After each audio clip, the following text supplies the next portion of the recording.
Welcome, everybody.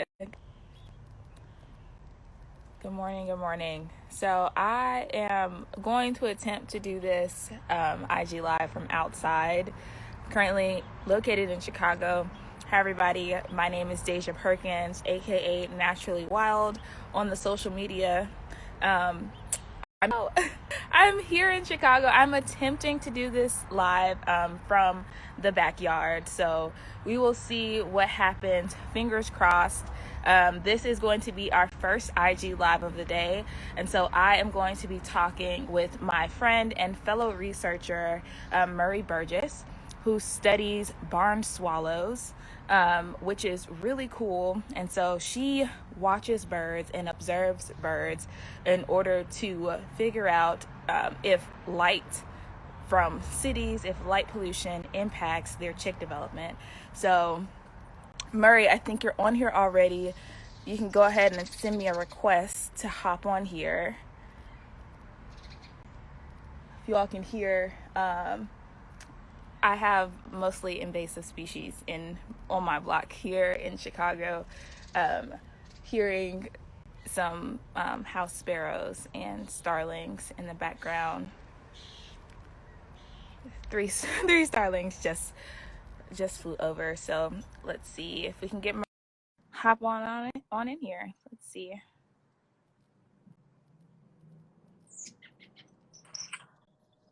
Hey! Hey! Good morning! Morning! How are you? I'm good. How are you? I'm awesome. The sun is shining. I'm here talking with you. We have all these people in here who are tuning in, and we just want to know more about you. So go ahead and tell us, tell us where you are tuning in from. Like, where are you living us from? Where are you streaming us from? Okay, right now I am in Snow Camp, North Carolina, in a barn on a farm. And this is my field site where I have set up lights and over the barn swallow nest to try to test how light affects the chicks. Okay, so you watch birds in order to look at how light impacts their chick development. Is that right? Right. I watch them and take measurements as they grow. Awesome. So that's super, super cool. How did you get into birds or, doing research with birds for this reason? Yeah, so my interest in birds started with an ornithology class in my undergrad. And ever since then, I knew I wanted to work with birds. I wanted to do avian conservation research. And artificial light is such a huge problem with our growing cities and growing population. And it affects such a wide range of species, including all types of birds. And it's just a problem that needs more research into it. And hopefully that research can influence policy changes to help the birds and help us as well. Yes, we love it. We love it. All right. So what exactly do you do? Like, how exactly do you go about studying the development of these chicks? Like, what exactly do you do on a daily basis? So I can actually show you guys, but so the overview on a daily basis, I take the chicks out of the nest one at a time, and I prick their wing to get a drop of blood to measure their blood glucose. And then after that, I also take morphological measurements of their head, how long their wings are, how long their legs are, and I collect all that data later on to see if the chicks in the light are growing slower or faster than the chicks in natural conditions. Very cool. So I think everybody on here is like super excited to see you take these measurements. So walk us through, like, well, can you show us around first? Can you show us what your work environment looks like? Let me take you on a trip. Can I rotate my screen? Yeah, I can. Okay. So this is the barn that I'm working in.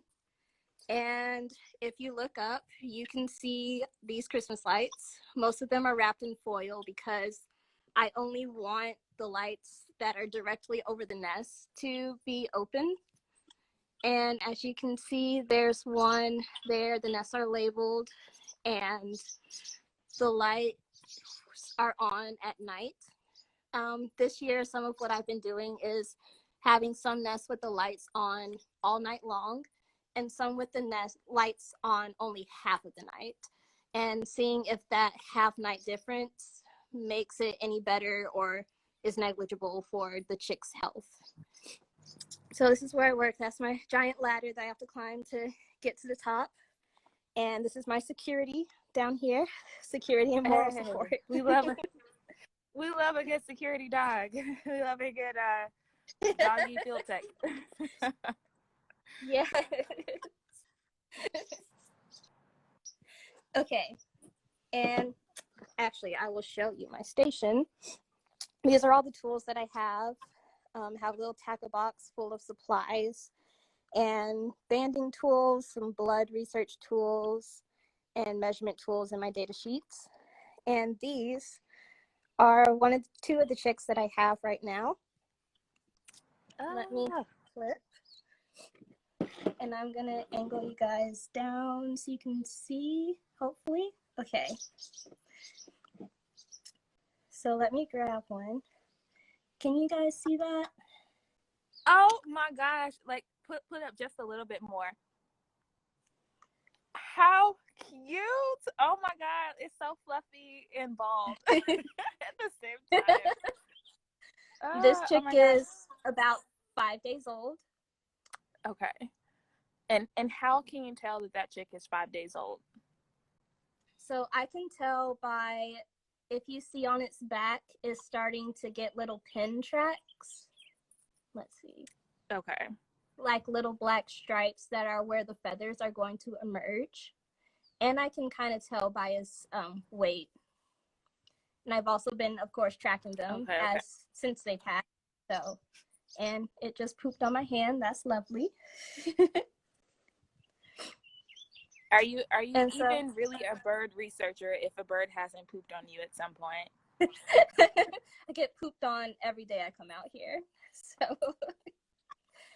So I'm going to walk you through what I do to measure and sample these chicks.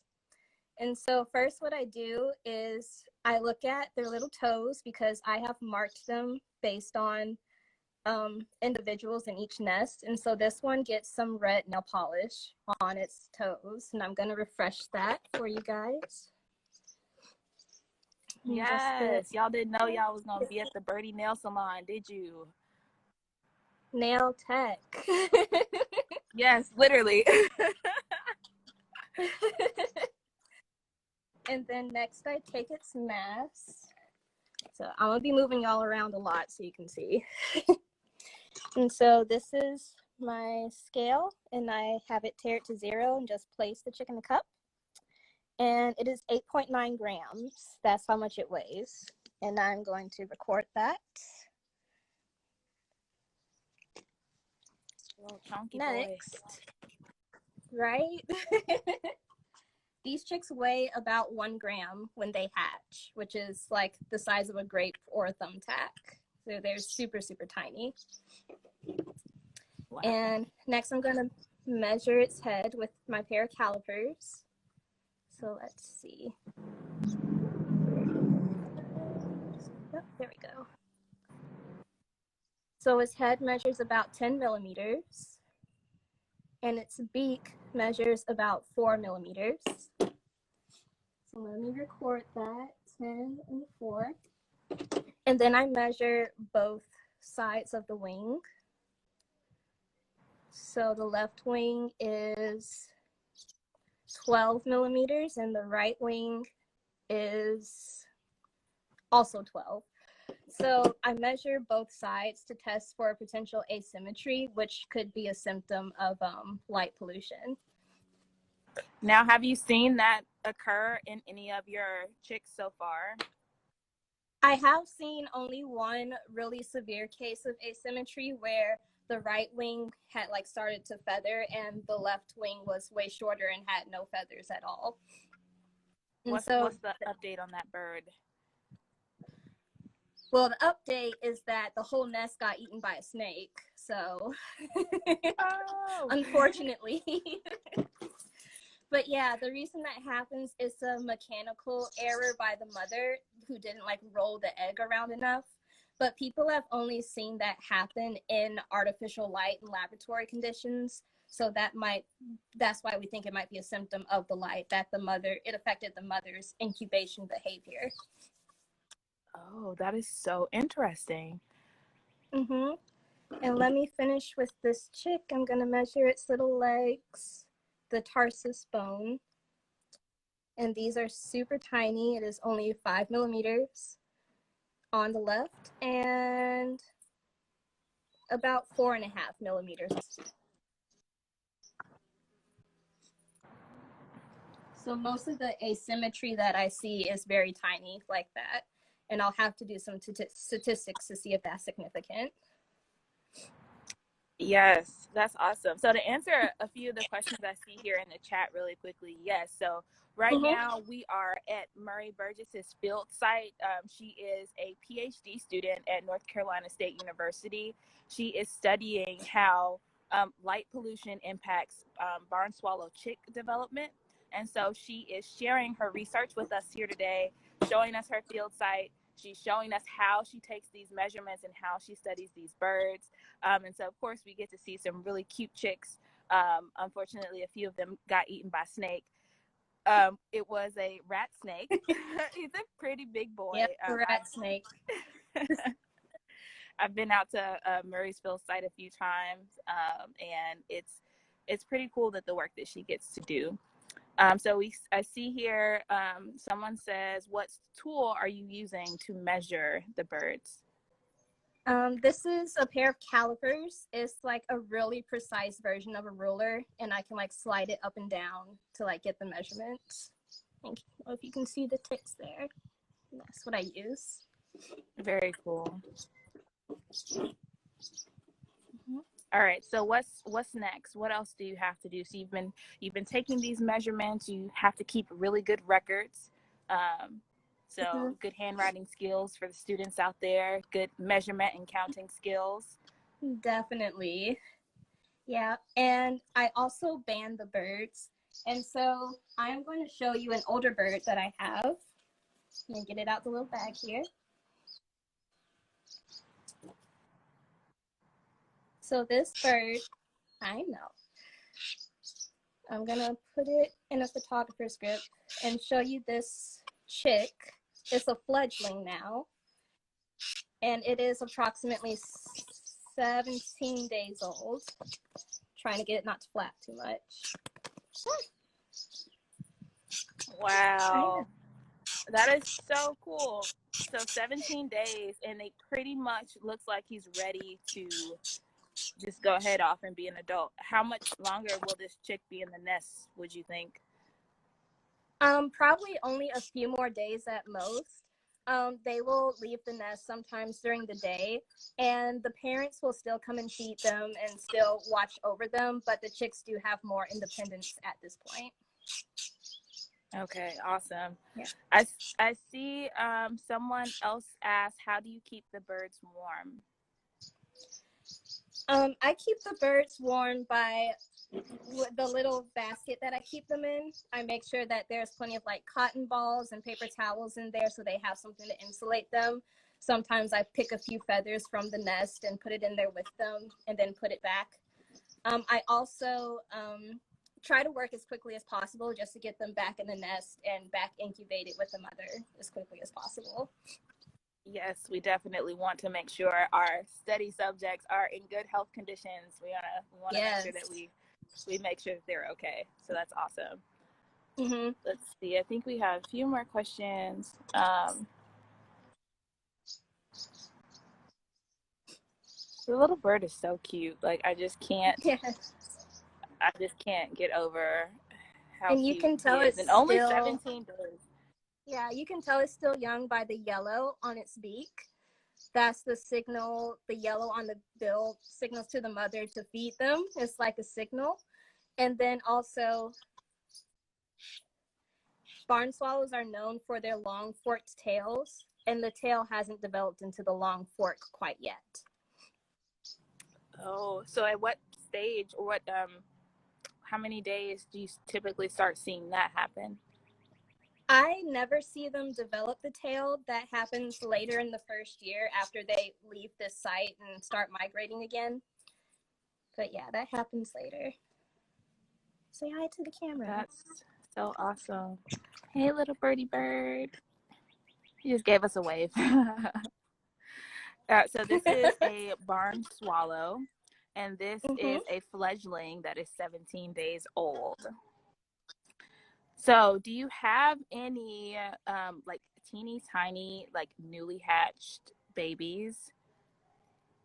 Unfortunately, I do not right now. There are some that should be hatching in a few days, but right now, actually, the first kind of like group of nests have all grown up and gone away, and now I'm kind of waiting for the second clutches to start. So how many times will they lay a clutch or a nest of eggs? Usually, if they can do 2 full clutches, that's usually the average. Sometimes if like they lay eggs and the eggs get like eaten or something, they can clutch like 3 or 4, like multiple more times to try to raise the chicks, but 2 is the average. Very cool. Those are some hardworking ladies in there. They are. So what's their breeding, like what's their laying season, like what's the time period? Down here in North Carolina, it is about late April or early May to like late July or early August. Wow, so they go through this whole cycle of laying 2 clutches and raising chicks in, was that like a span of 4 months? That's crazy. Yeah. Mhm. Those are some hard-working ladies. Shout out to the female birds and the female birders and the female researchers who watch them. Yes. All right, I see a good question here. Reels on Wheels says, I've never held a bird. Can you describe their anatomy to help explain why holding their legs that way is the safest way? Their little legs look so fragile. So there's actually, you're so right. They are. There's like 2 main ways to hold a bird. So the first is called the bander's grip, in which I kind of like place my fingers gently around the neck just to steady it and cup the rest of the body gently with my hand. The most important thing for holding the bird is to be gentle and to make them as comfortable as possible. And that includes like not letting the wings flap too much, because if they're flapping and straining but they're not going anywhere, that can actually damage the wing tissue. The grip that I had it in earlier is called the photographer's grip, and that's when I just kind of grab their legs and give them a little support and sit them upright. And I keep my hands, because this bird is kind of flappy and I don't want it to get hurt, but I kind of keep the wings down and hold the legs very gently just to hold it upright. Yeah. Wow, this is so inspiring. Like, you get to go and work with birds every single day, or at least during your field season. Yeah, it's really a lot of fun getting to hold little babies. So what's the best part about your research? Or what's the funnest part about your job? The most fun part is kind of like watching the birds grow up and seeing how fast they do it. Because, I mean, just 17 days ago, this thing was the size of a thumbtack, and now it's almost ready to fly away from the nest and start its whole life. And that's just like incredible to me to get to be like an observer of that process. That's amazing.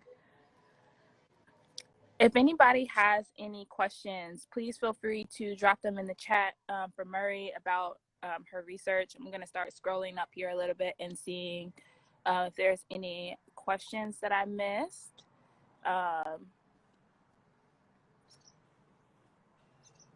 So someone asked, how did you get interested in birds?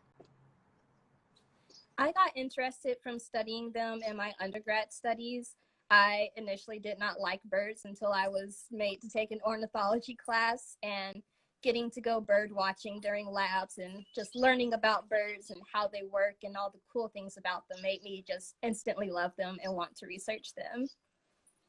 That's so awesome. I also like, I don't know, like when I took my ornithology course, it was definitely an eye opener to all of the different species that exist. And it's probably the thing that got me um, trying to identify the birds that I was seeing, because before I was just like photographing them and appreciating them and just looking, but there wasn't a huge need for me to like ID them or learn more about them. It was just like, oh, that's cool. And I think learning about ornithology and like learning how to ID them just took my appreciation to a whole nother level for these birds.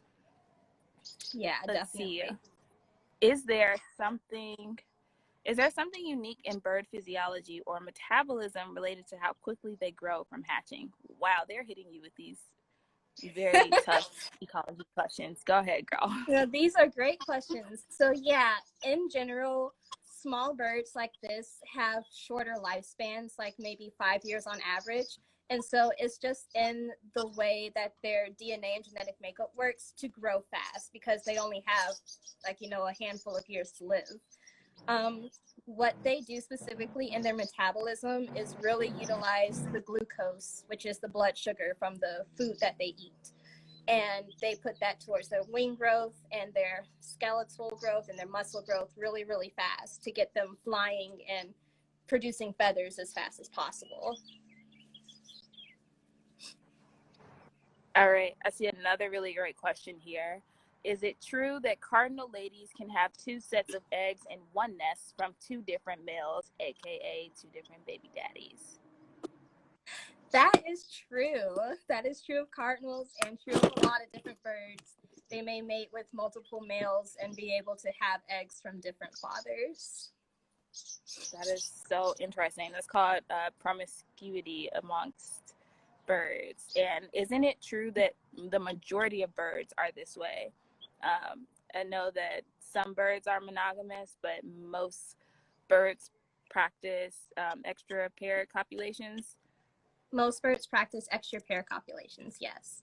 And sometimes they will be socially monogamous, like one male and one female will raise a nest together, but there could be multiple babies from multiple males in the nest at the same time. All right, another question here. When you take the brood samples, are you looking at, when you take the blood samples, are you looking at stress hormones? I am. So I collect like a large, let me show you. I have a little vial here that I will put blood from the whole nest into one. This pink fluid in here is not blood, it's just a stabilizing agent for when the blood is in there. And I am freezing them for now in a negative 80-degree freezer. And at the end of the summer, I will be able to go to a lab and look at the stress hormones and look more in depth on like the glucose and fat and protein content within the blood. Wow, that's amazing. So you're literally doing so many different types of science. Like you're being out there, being a field ecologist, you're taking blood samples, you're sending them off to a lab, and then we start looking at, these other things that we can't see with our, bare naked eyes. So this is just so awesome and inspiring. Let's see. Someone else asked, do you have any preliminary findings to share? So what have you seen so far in the time that you've been studying these chicks? Yeah, I do have some findings. So what I found, so last year the treatments that I did was light all night and control, which is just natural photoperiods, natural darkness during the night. And what I found so far is that the birds that grew up in the light were much smaller than the birds in natural conditions, and that they had like shorter wings, shorter legs, and so overall smaller, and it took them longer to get there as well, longer to grow up and fledge. The blood glucose levels were non-significant, and we think that that is because the birds are putting so much effort into regulating the glucose at all costs that they will take away proteins from like their legs and their body to regulate the glucose. Like the glucose is the most important thing. So glucose, that's our body sugar, right? So technically you're doing like Right. almost these diabetes tests on on these baby chicks. Basically, I even have like a little glucometer, this is for humans actually, but it works just as well for birds. It works the same way as when you would prick your finger to measure your blood sugar. That's what I do to the birds. That is so cool. Who knew that the same technology that we use for people, we use the same technology for birds sometimes. Yeah. When we can. Awesome. Hello to everybody just joining us. Again, I'm speaking with Murry Burgess right now. She's at her field site in Snow Camp, North Carolina. She studies barn swallow chicks, and we're just kind of wrapping up, finishing learning about her research. Let's see, Murry, is there anything else that you haven't shared with us that you would want to share with our audience, either about your research, about you, about how we should get into watching birds, any of that? I think the most important thing is that people love birds. We love watching them and observing them, and so it's also important to do our part in taking care of them. And with artificial light, that can be as simple as turning off the lights at night. You don't want to. Artificial light affects the birds in so many different ways, and so we want to minimize that impact as much as possible.